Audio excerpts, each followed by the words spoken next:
नमस्कार, स्वागत है आपका डीडी न्यूज में। आपके साथ मैं हूं गौरव श्रीवास्तव और आप देख रहे हैं हमारा खास कार्यक्रम चर्चा में। बजट 2026 कृषि से आत्मनिर्भर भारत। जी हां, चर्चा में आज से हम आगामी बजट 2026 को लेकर चर्चा करने जा रहे हैं। ये बजट कैसा होने वाला है, बजट में क्या खास होगा, कैसे सरकार अब की बार खेती किसानी को लेकर कृषि को विकसित भारत का ग्रोथ इंजन बनाएगी, इन सभी पहलुओं पर विस्तार से बात करेंगे। क्योंकि भारत की आत्मा आज भी खेतों में बसती है और इसीलिए बजट 2026 सिर्फ आंकड़ों का दस्तावेज नहीं बल्कि करोड़ों किसानों की उम्मीदों का बजट है। बीते एक दशक में रिकॉर्ड खाद्यान्न उत्पादन, एमएसपी से मिला भरोसा, सरकारी खरीद की मजबूती और तकनीक के बढ़ते इस्तेमाल ने खेती को नई दिशा दी है, जिससे न सिर्फ किसानों को सशक्त किया गया है बल्कि उनकी आर्थिक स्थिति को भी पहले से कहीं बेहतर पाया गया है। ये बेहतर तकनीक, बढ़ती लागत और बदलती खेती की जरूरतों के बीच किसान इस बजट की ओर उम्मीद भरी निगाहों से देख रहा है। उसे डिजिटल एग्री इंफ्रास्ट्रक्चर, एआई और ड्रोन जैसी तकनीक, जल संरक्षण, स्टोरेज और बेहतर बाजार मिलने के साथ साथ और बेहतर इंफ्रा की दरकार है, ताकि खेती किसानी सिर्फ एक क्षेत्र नहीं बल्कि विकसित भारत की मजबूत कड़ी में एक मजबूत और तेज विकास का इंजन बन सके। क्योंकि जब किसान सशक्त होता है तो गांव मजबूत होते हैं, अर्थव्यवस्था को स्थिरता मिलती है और तभी उम्मीदों की खेती से विकसित भारत की फसल तैयार होती है, जो मजबूत और सशक्त राष्ट्र का निर्माण करती है। तो चलिए शुरुआत करते हैं बजट को लेकर इस खास कार्यक्रम की और दिखाते हैं आपको कृषि को लेकर बजट 2026 से क्या बड़ी उम्मीदें हैं।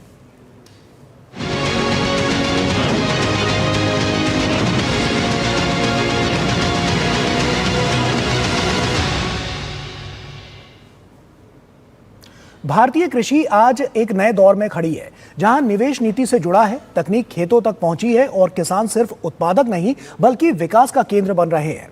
पिछले 11 सालों में प्रधानमंत्री नरेंद्र मोदी के नेतृत्व में कृषि क्षेत्र न सिर्फ उत्पादन ही उसमें नहीं बढ़ाया गया है बल्कि बीज से बाजार तक पूरी व्यवस्था को बदला गया है।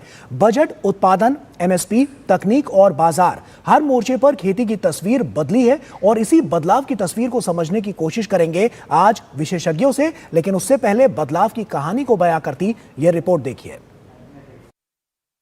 भारतीय अर्थव्यवस्था की बुनियाद आज भी खेती है। आर्थिक सर्वेक्षण 2024-25 साफ कहता है कि कृषि और संबद्ध गतिविधियां देश की अर्थव्यवस्था की रीढ़ बनी हुई हैं। मौजूदा मूल्यों पर जीडीपी में करीब 16% योगदान और 46% से ज्यादा आबादी की आजीविका, यानी भारत आज भी खेतों से ही सांस लेता है।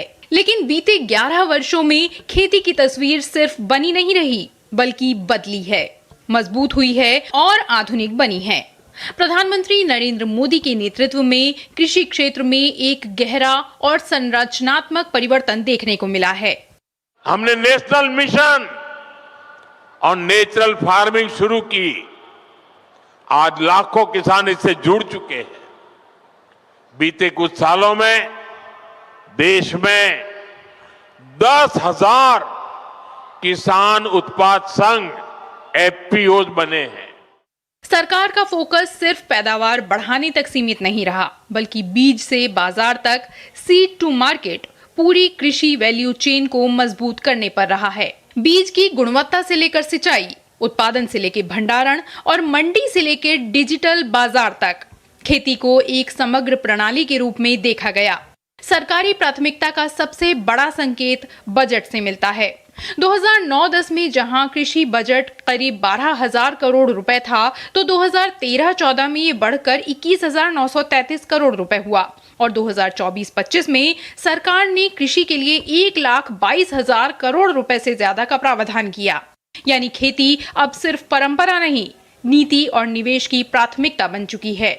इस बढ़े हुए निवेश का असर जमीन पर दिखता है। खाद्यान्न उत्पादन में ऐतिहासिक बढ़ोतरी दर्ज की गई। 2015-16 में जहां कुल उत्पादन 251 मिलियन टन था, तो वहीं अब ये बढ़कर 357 मिलियन टन के रिकॉर्ड स्तर पर पहुंच चुका है। ये बढ़ोतरी सिर्फ आंकड़ा नहीं बल्कि देश की खाद्य सुरक्षा और आत्मनिर्भरता की गारंटी है। किसानों के लिए सबसे बड़ा भरोसा बना न्यूनतम समर्थन मूल्य यानी एमएसपी। धान की सरकारी खरीद 2004 से 14 के बीच जहां 4,590 लाख मीट्रिक टन थी, तो वहीं 2014 से 2025 में ये बढ़कर 7,608 लाख मीट्रिक टन हो गई। सिर्फ धान ही नहीं, 14 खरीफ फसलों की कुल खरीद भी 4,679 लाख मीट्रिक टन से बढ़कर 7,871 लाख मीट्रिक टन पहुंच चुकी है। एमएसपी नीति ने ये भरोसा दिया कि किसान की फसल को उचित मूल्य मिलेगा। भुगतान के आंकड़े इस बदलाव की कहानी को खुद कहते हैं। धान के लिए एमएसपी भुगतान 4.44 लाख करोड़ से बढ़कर 14.16 लाख करोड़ हो गया है। सभी 14 खरीफ फसलों को मिलाकर एमएसपी भुगतान 16.35 लाख करोड़ रुपए पहुंच चुका है। सरकारी अनाज खरीद बढ़ने से देश के करीब 1,84,00,000 किसानों को सीधा लाभ मिला है। कुल मिलाकर निवेश, नीति और तकनीक का संगम कृषि क्षेत्र में एक नई कहानी लिख रहा है, जहां किसान केंद्र में है, जहां खेत से बाजार तक का रास्ता साफ है और जहां कृषि आज प्रगति के रास्ते पर आगे बढ़ रही है। तो ये तमाम महत्वपूर्ण बदलाव किए गए हैं और बीते एक दशक में, यानी हम कहें कि बीते 11 सालों में अगर हम बात करें तो धीरे धीरे कर निरंतर इस पर फोकस किया गया। केंद्र सरकार का फोकस रहा प्रधानमंत्री नरेंद्र मोदी के नेतृत्व में और उसी से जो किसान है वो सशक्त होते हुए नजर आए। क्या उम्मीदें बजट 2026 को लेकर नजर आ रही हैं? आइए एक नजर इस पर डालते हैं। किसान, तकनीक और निवेश पर साफ तौर पर अब की बार नजर होने वाली है। डिजिटल एग्री इंफ्रास्ट्रक्चर में बड़े निवेश की उम्मीद साफ तौर पर जताई जा रही है। इसके अलावा अगर हम बात करें तो खेती में आर्टिफिशियल इंटेलिजेंस के विस्तार की संभावना और ज्यादा प्रबल अब की बार होती हुई नजर आ रही है, क्योंकि हमने देखा इससे बहुत फायदा किसानों को मिलता हुआ नजर आया है। सैटेलाइट और डेटा आधारित फसल योजना पर जोर दिया जा रहा है और यह सब कुछ इसलिए मुमकिन हो पा रहा है क्योंकि लगातार जो नीतियां रही हैं उन्हीं से एक बेहतर भविष्य का निर्माण होता हुआ और किसानों को सशक्त करने की कवायद इस गति से बढ़ती हुई नजर आई है। जलवायु स्मार्ट खेती के लिए विशेष फंड की मांग साफ तौर पर अब की बार रखी गई है और यही सब कुछ है जो अब की बार इस बजट में बहुत कुछ जो किसानों के लिए और खेती के लिए अब की बार मिलता हुआ नजर आ सकता है। जलवायु स्मार्ट खेती की हमने बात की, माइक्रो इरिगेशन योजनाओं को और मजबूत करने की उम्मीद साफ तौर पर जताई जा रही है कि अब की बार इसमें और कुछ नया देखने को मिल सकता है। इसके अलावा अगर हम बात करें तो आपको बताएं कि वाटरशेड मैनेजमेंट पर खर्च बढ़ने की भी संभावना है और लगातार इसको लेकर अभी से कयास जो है वो लगाए जा रहे हैं और क्योंकि उम्मीदों का बजट 2026 को माना जा रहा है। भूजल रिचार्ज परियोजनाओं को प्राथमिकता मिलने की उम्मीद है और यह अपने आप में बहुत बड़ी पहल हो जाएगी। किसानों को सीधा लाभ इससे मिलता हुआ नजर आएगा। इसके अलावा अगर हम बात करें तो सोलर और रिन्यूएबल एनर्जी आधारित खेती को बढ़ावा मिलेगा, जिस पर साफ तौर पर बड़ा फोकस किया जा रहा है। लगातार हमने देखा बीते दिनों में भी और आने वाले समय में भी इस पर साफ तौर पर बड़ा फोकस होता हुआ नजर आएगा। पोस्ट हार्वेस्ट नुकसान घटाने के लिए स्टोरेज पर फोकस किया जा रहा है और किस तरह से यह फोकस होगा यह आने वाले समय में इसकी तस्वीर और ज्यादा साफ होती हुई नजर आएगी। कोल्ड चेन और लॉजिस्टिक्स में पीपीपी मॉडल को बढ़ावा दिया जाएगा, बहुत महत्वपूर्ण है और इन्हीं सब पहलुओं को ध्यान में रखकर अब की बार का जो बजट है बहुत खास होने वाला है। अगली अगर हम टैक्स की बात करें तो बीज अनुसंधान और हाई यील्ड वैरायटी पर भी निवेश बढ़ने की उम्मीद साफ तौर पर नजर आ रही है और यह सब कुछ इसलिए बहुत ज्यादा अगर हम कहें तो मजबूती भरा रहने वाला है क्योंकि इस पर साफ तौर पर पीएम मोदी का भी फोकस रहा है और इसीलिए जो किसानों का जीवन है वो लगातार बदलता हुआ नजर आया। अगले हम पॉइंट की बात करें तो आपको बताएं कि दालों और तिलहनों में आत्मनिर्भरता को नई गति मिलती हुई नजर आएगी। हमने देखा बीते दिनों में जो डिसीजंस लिए गए, जो निर्णय लिए गए, उससे कितना बड़ा इंपैक्ट पड़ता हुआ नजर आया, कितना बड़ा बदलाव नजर आया उनकी जिंदगी में और ये सब कुछ अब और ज्यादा हाईटेक होता हुआ नजर आएगा। एग्रीटेक की बात करें तो स्टार्टअप्स के लिए टैक्स इंसेंटिव की मांग जो है वो साफ तौर पर नजर आ रही है और इनसे भी बहुत बड़ा बदलाव जो है वो नजर आएगा आने वाले समय में, क्योंकि विकसित भारत की जो कड़ी है उसका ग्रोथ इंजन कृषि को बनाने के लिए कितनी बड़ी कवायद साफ तौर पर नजर आ रही है, वो अपने आप में आत्मनिर्भर भारत की उस कड़ी को, विकसित भारत की उस कड़ी को 2047 में जरूर पूरा करती हुई नजर आएगी। ई नाम और एग मार्केट को टेक्नोलॉजी से जोड़ने की जो उम्मीद है वो साफ तौर पर नजर आएगी क्योंकि उम्मीदें बहुत सारी हैं बजट 2026 को लेकर और कृषि एक ऐसा क्षेत्र है जिसमें हमने हमेशा से देखा है कि एक बड़ा बजट हमेशा से आवंटन किया गया है। हम बीते सालों की भी अगर आंकड़ों की बात करें तो बहुत कुछ वहां से निकलता हुआ नजर आया है। एफपीओ को बाजार और क्रेडिट से जोड़ने पर साफ तौर पर जोर दिया गया है और यह जोर इसलिए भी है कि किस तरह से आने वाले समय में जो तमाम जो डिमांड है उनकी किस तरह से सप्लाई चेन को मजबूत करना है उस पर फोकस और उस पर जोर दिया जा रहा है, जिसकी वजह से यह सब कुछ मुमकिन हो पा रहा है। बागवानी और मूल्यवर्धन को नई प्राथमिकता मिलने की संभावना है जो अपने आप में नई दिशा और दशा तय करती हुई नजर आएगी। इसके अलावा अगर हम आपको बताएं कि किस तरह से पशुपालन और मत्स्य क्षेत्र में बजट बढ़ने की उम्मीद साफ तौर पर जताई जा रही है, जिस पर हमने देखा कि लगातार केंद्र सरकार का फोकस था और ये सब कुछ बहुत महत्वपूर्ण होने वाला है। इसके अलावा किसानों के लिए टारगेटेड सब्सिडी सिस्टम पर भी फोकस किया जाएगा, जो अपने आप में बहुत महत्वपूर्ण वानगी अपनी पेश करता हुआ नजर आएगा। इसके अलावा अगर हम बात करें तो कृषि अनुसंधान में पब्लिक प्राइवेट पार्टनरशिप को बढ़ावा दिया जाएगा और ये हमने देखा है कि इसको लेकर तमाम स्ट्रैटेजियां बनाई गई हैं, तमाम नीतियां बनाई गई हैं, जिनसे साफ तौर पर इस पर जो असर है वो इनके जो किसान हैं और खेती है उन दोनों पर नजर आएगा। इसके अलावा अगले पॉइंट की ओर आगे बढ़े तो खेती को सब्सिडी से निकालकर विकास मॉडल बनाने की जो उम्मीद है वो साफ तौर पर इस बजट में देखने को मिलेगी। इसके अलावा अगर हम बात करें तो तमाम ऐसे पॉइंट्स हैं जो अब की बार बहुत महत्वपूर्ण होते हुए नजर आए और ये सब कुछ इसलिए भी बहुत महत्वपूर्ण रहा है क्योंकि हमने देखा है जो सीधा फोकस रहा है वो कृषि पर रहा है और किसानों के जीवन को बेहतर बनाने की जो कवायद थी, प्रधानमंत्री नरेंद्र मोदी ने उस संकल्प को सिद्धि में बदलने के लिए लगातार अलग अलग तरह से मदद पहुंचाई है, तमाम बड़े बड़े गिफ्ट्स दिए हैं, उपहार दिए हैं, सौगातें दी हैं, जिससे उनका जीवन लगातार बदलता हुआ नजर आ रहा है। इन सब पहलुओं पर हम चर्चा करेंगे, दिखाएंगे आपको कि बीते एक दशक में क्या कुछ हुआ है, सब कुछ हम आपको बताएंगे, लेकिन एक छोटे से ब्रेक के बाद और चर्चा भी उसी पर करेंगे। एक छोटे से ब्रेक के लिए यहां पर रुक रहे हैं, जल्द हाजिर होते हैं।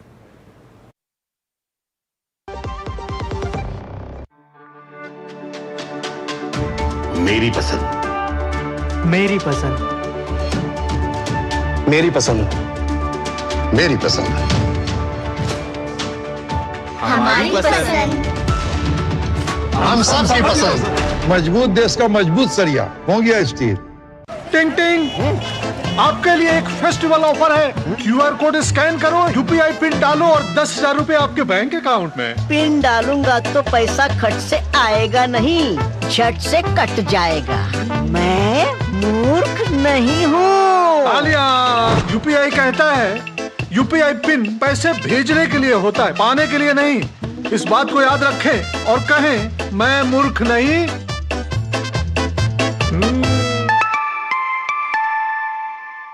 जाइए आप भी किसी का टेस्ट लीजिए।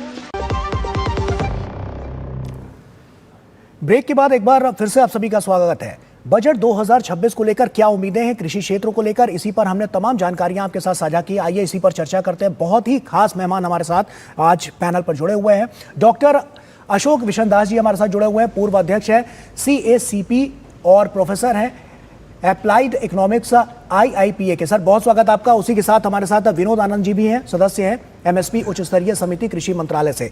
बहुत स्वागत आपका विनोद जी। और सबसे पहले डॉक्टर अशोक आप ही के साथ सर शुरुआत करना चाहूंगा, किस तरह से देखते हैं ये बजट उम्मीदों भरा तो है, ये कृषि के लिए क्या खास होने वाला है? कृषि के लिए तो जो प्रधानमंत्री है और ये सरकार है, कई सालों से ऐसा इसके बहुत तवज्जो दी जा रही है और इस बार भी और पहले से ज़्यादा की आशा की जा रही है। अब जैसे AI है, हमारी नेशनल लॉजिस्टिक पॉलिसी है और हमारे जो रेल मंत्री हैं उन्होंने भी कहा है कि जो लॉजिस्टिक कॉस्ट है उसे हमें बहुत कम करना है। अभी 14% है, उसको 8% लाना है। उससे हमारा एक्सपोर्ट में भी वृद्धि होगी और किसानों को बहुत फ़ायदा होगा।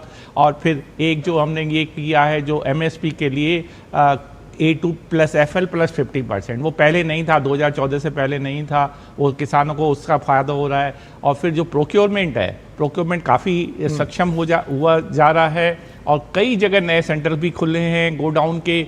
फिर जो उनको रखने के लिए स्टोरेज एंड गोडाउन्स और कोल्ड स्टोरेज, उस पर सरकार बहुत तवज्जो दे रही है। और सबसे जो मुख्य बिंदु है कि वो जो किसानों को इस तरह से सशक्त किया जा रहा है कि अगर वो दाम कम है तो अपनी जो पैदावार है वो कहीं कुछ समय के लिए रख सकते हैं, ताकि जब प्राइस अच्छी हो या उसको कैलिब्रेट करके इन ए वेरी सिस्टमेटिक मैनर उसको आप बाजार में ले आएँ तो उनको दाम अच्छे मिलेंगे। किसानों को दो ही चीज़ें चाहिए, बाजार अच्छा हो और मूल्य अच्छा हो। और अगर मूल्य अच्छा है लेकिन बाजार ठीक नहीं है तो उसमें किसानों को ज़्यादा फायदा नहीं होता है। तो ये सरकार इन मुद्दों पे बहुत ही गहराई से अध्ययन भी कर रही है। और एक लास्ट है कि AI का इसमें बहुत ही योगदान रहेगा। और फिर सरकार ने जो ये किया, पहले जो MG नरेगा किया था उसमें क्या था कि किसानों को एक लेबर नहीं मिलती थी। अब जो VB जो विकसित भारत के लिए जी राम जी स्कीम निकाली है, उसमें 60 दिन का उनको पॉस दिया है ताकि जो हमारे लेबर हैं तो वो किसानों को वो लेबर जब कटाई हो रही है, बुआई हो रही है, उस समय उनको लेबर में कोई दिक्कत ना आए। तो ये सभी बहुत ही गहरी सोच के बाद निश्चित तौर पर इसकी ये निकल गहरी रही है। सोच तो आई और तमाम पहलुओं को ध्यान में रखकर हमने देखा है कि पिछले बजट में भी हमने देखा और उसके पहले जो तमाम अलग अलग योजनाएं परियोजनाएं चला जा रही हैं उनसे भी नजर आ रहा है कि किसान कितना सशक्त होता हुआ नजर आ रहा है। विनोद आनंद जी, सवाल ये है कि एमएसपी को लेकर हम देखते हैं कि लगातार उसमें अलग अलग तरीके की चीजें लगातार हमने बानगियां देखने को मिली है सरकार की तरफ से। आप कितना इंपॉर्टेंट फैक्टर इसको मानते हैं कि जिसने किसानों की आय तो बढ़ाई और साथ ही साथ उनका जीवन बहुत बड़ा बदलाव उनके जीवन में आया है? क्या मानते हैं आप, एमएसपी को लेकर क्या कहेंगे? देखिए, अभी तक 2014 तक आप देखें और उसके पहले देखें तो जितनी खरीदारी वो करते थे और अभी वर्तमान में जितनी खरीदारी हो रही है या जितना इन्वेस्टमेंट एमएसपी के ऊपर सरकार खरीद रही है जी, वो अपने आप में डेटा भी आपने दिखाया, वो उस पर मैं ज़्यादा बताऊंगा नहीं जी। तो एक किसान आश्वस्त है कि उसकी खरीदारी जो सरकार कहती है वो खरीदारी हो रही है। इसके साथ साथ में जो सहकारिता का एक आंदोलन शुरू हुआ एक नए तरीके से, जो पैक्स टू अपेक्स का अप्रोच है, और जो मल्टी स्टेट कोऑपरेटिव्स पहले के भी थे उनमें भी सुधार हुआ और जो नए बने हैं और पैक्स को जो मल्टीपर्पज किया गया, तो इन सारी चीज़ों को मिला करके जो खरीदारी की व्यवस्था बनाने की ग्रासरूट पे जो बातचीत नहीं थी जी, तो उसकी कवायद जो शुरू हुई थी वो चल रही है। तीसरा जो इसमें विषय ये है कि जो जिस प्रकार से टेक्नोलॉजी का प्रयोग कर रहे हैं ट्रेसेबिलिटी में, खास करके सैटेलाइट्स का और बाकी के भी जो संसाधन हैं, तो आज की तारीख में पहले से बाजार स्थिर हो उसके बारे में किसानों को पहले ही आश्वस्त कर दिया जाता है जी। और चौथी मूल बात मैं आपको ये बताऊं कि इतना जियोपॉलिटिकल जियो इकोनॉमिक चेंजेस आए, आप देख रहे हैं कई वर्षों से युद्ध चल रहा है विश्व के कई पूर्वों पे, और कई मजबूत देश जो हैं या फिर कई ऐसे देश हैं जो काफ़ी दबाव डाल रहे थे कई तरह के समझौते पे, उस पर भी सरकार झुकी नहीं और इसके वजह से जो बाजार में मूल्य स्थिर है और जिसका फायदा किसानों को मिल रहा है वो फ्लक्चुएट नहीं करवा पाए, वो कुछ एक कमोडिटीज में जैसा वो करवाना चाहते थे। तो ये जो 4-5 मुद्दे हैं इनको लेकर के किसान आज की तारीख में आश्वस्त है कि अब जो उसका क्लासिफाइड डेटा है वो सरकार के पास है और सरकार उसका सदुपयोग करेगी, ना कि बाजार के हाथों उनको दुरुपयोग होना छोड़ देगी। ऐसे में डॉक्टर अशोक, एक सवाल आता है कि सब्सिडी आधारित जो मॉडल है उसको क्या अब की बार और ज्यादा गति मिलती हुई नजर आ सकती है क्या इन सब, जब हम बजट 2026 की बात करते हैं, और किस तरह से आप देखते हैं कि आज जो नीतियां बन रही है उनसे भविष्य अब और कैसा होने वाला है विकसित भारत की कड़ी को लेकर? देखिए, हमें सब्सिडी पे मेरा जो मत है वो बहुत ज़्यादा जोर नहीं देना चाहिए। सरकारों जो किसानों को हमें सशक्त करना है और सशक्त करने के बहुत सारे तरीके होते हैं और सबसे बड़ी बात ये है कि किसान को आप क्रेडिट दीजिए, वो अपनी मर्जी से खर्च करे। अब जैसे उदाहरण के तौर पे जैसे सब्सिडी दे रही है फर्टिलाइजर पे, अब कुछ ऐसी फसलें हैं जैसे दालें हैं, दालों में आपको यूरिया की जरूरत नहीं है, लेकिन क्योंकि सरकार यूरिया पे सब्सिडी दे रही है वहाँ नहीं आवश्यक है, वहाँ भी किसान लगाते हैं यूरिया को, और उससे क्या है कि सिर्फ सरकार का लॉस नहीं है, पूरा नेशनल लॉस है। उससे आपका वाटर भी कंटेमिनेट हो जाता है और फसलों को और ज़्यादा, और जो सॉइल है वो थोड़ी कमज़ोर हो जाती है, उसकी प्रोडक्टिविटी। तो अगर आप उसको डायरेक्ट बेनिफिट देंगे किसानों को सब्सिडी के जगह, तो वो किसान, हमें थोड़े से संसाधन के रूप में थोड़े गरीब जरूर हो सकते हैं, लेकिन वो इंटेलिजेंट है। ये हमारी जो रिसर्च स्टडी है वो सब बताती है। तो किसान समझते सभी हैं, तो हमें सब्सिडी पे बहुत ज़्यादा जोर नहीं होना, ये मेरा मानना है। बल्कि उनको जो भी देना है उनको आप डायरेक्ट बेनिफिट दीजिए, उनको मुहैया कराइए क्रेडिट के लिए, उनको इंटरेस्ट कम करिए या फ्री ऑफ इंटरेस्ट दीजिए, लेकिन वो सॉल्यूशन है जो एक लंबे समय तक उसका असर होगा एंड उससे किसान ज़्यादा सशक्त होंगे फाइनेंशियल रूप में। ये हमारा मानना है। बिल्कुल। आपको क्या लगता है विनोद आनंद जी, निवेश तो साफ तौर पर हम लगा रहे हैं कि उसमें बड़ी उम्मीदें नजर आ ही रही हैं, इसके अलावा आप क्या मानते हैं, क्या क्या उम्मीदें ऐसी हैं जो अब की बार किसान के जीवन को और ज्यादा खुशहाली की ओर आगे लेकर जाएंगी? देखिए, जो मूलभूत सुविधाएं थी, मतलब जो पहले किसानों को नहीं मिल पाती थी, उसका पूरे तरीके से समाधान करने की दिशा में हम आगे बढ़ रहे हैं और इन्वेस्टमेंट अमूमन उन्हीं क्षेत्रों में हो रहा है।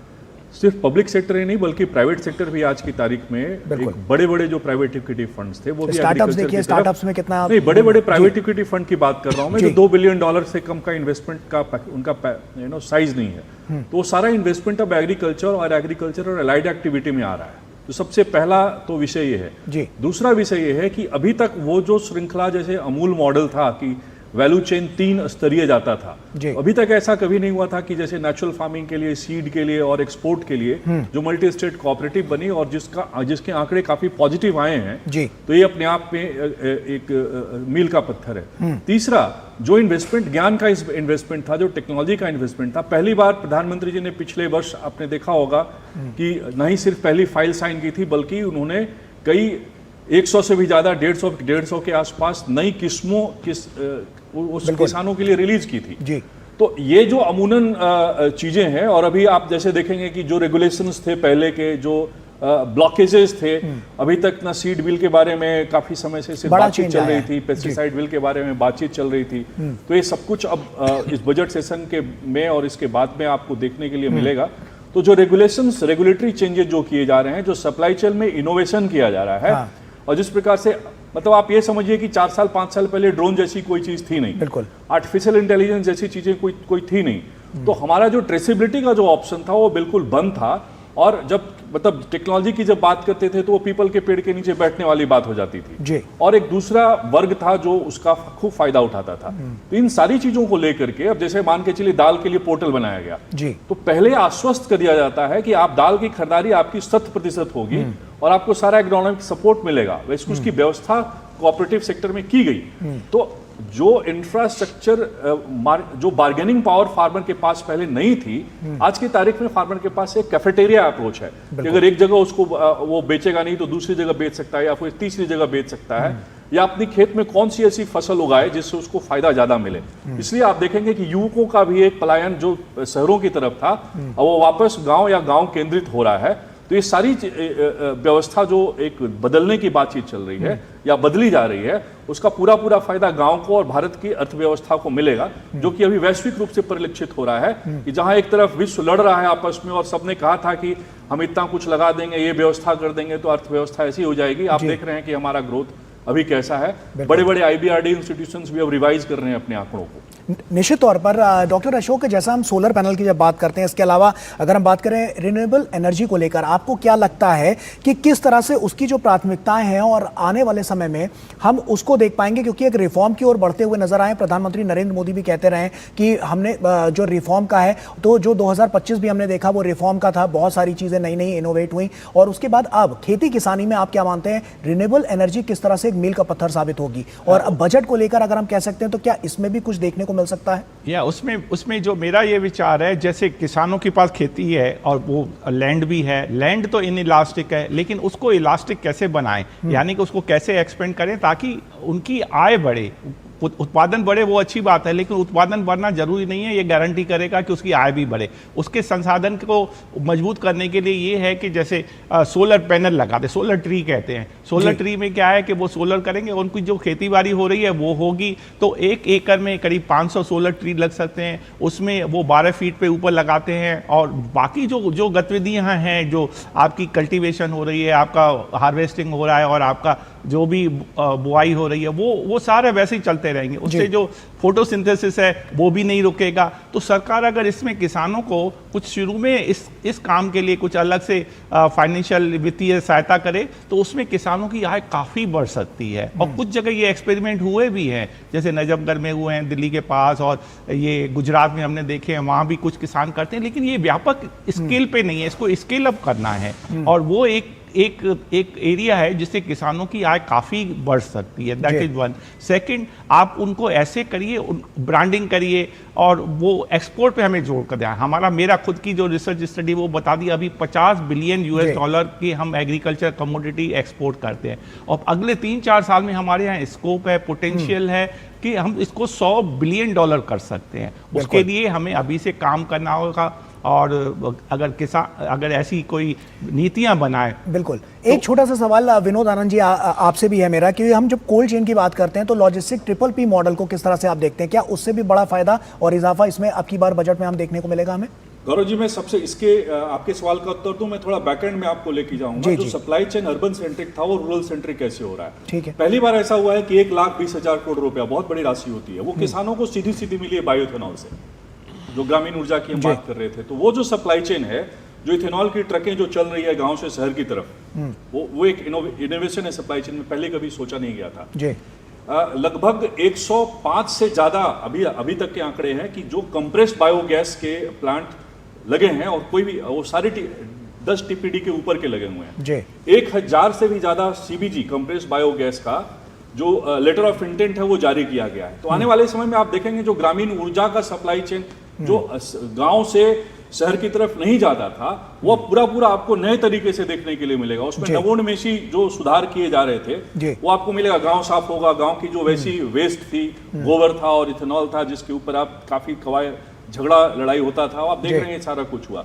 दूसरा, जो लैंड रिफॉर्म्स किए गए, जो सैटेलाइट का उसमें प्रयोग किया गया, और जो पंचायत स्तरीय जो सारे सुधार किए गए, जो जी। कि अभी चल भी रहा है, ठीक। कई राज्यों में उसमें सुधार नहीं हो पाया है। तो ये दूसरी चीज। तीसरा चीज, जो सप्लाई चेन पहले कोऑपरेटिव मॉडल में नहीं था, जी। अभी वो सारा कोऑपरेटिव मॉडल में आया है। कि अगर मान के चलिए मल्टी स्टेट कोऑपरेटिव्स 2-3 बनाए जी। गए, तो उसमें से 2 तो पूरे उसको संपोषित कर रहे जी। हैं। तो ये सब जो नए बदलाव हैं, ये ग्रामीण अर्थव्यवस्था को, किसानों का उसमें भागीदारी कैसे बढ़े, जी। और कैसे वो सहकारिता तंत्र में त्रिस्तरीय, यानी कि राज्य केंद्र के स्तर पे भी, राज्य के स्तर पे भी और पैक्स के स्तर पे भी वो कैसे मिले। तो आज का किसान अगर काम नहीं भी करता है, जी। तो या फिर उसकी पैदावार कम भी होती है, तो उसके पास और भी प्रॉफिटेबिलिटी के और भी ऑप्शंस हैं।